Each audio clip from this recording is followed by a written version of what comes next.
ಈಗ ಮೇಲೆ ಕಳ್ಬಿಡ ತಮ್ಮಗಡ ಏನ್ ಬಾಯಣ್ಣ ನಮ್ಮ ಅತ್ತಿಗೆ ಮೈ ಮುಟ್ಟಿದಿ ಕೈಯ ನನಗಾದ್ರೂ ಬೇಕು ಬಾಯಣ್ಣ ಅಮ್ಮ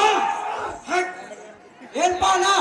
ನಮ್ಮ ಮನೆ ಒಳಗೆ ಕಾಲು ಇಟ್ಟಿದಿ ಕಾಲಾದ್ರೂ ನನಗೆ ಬೇಕು ನೋಡ್ಪಾಣ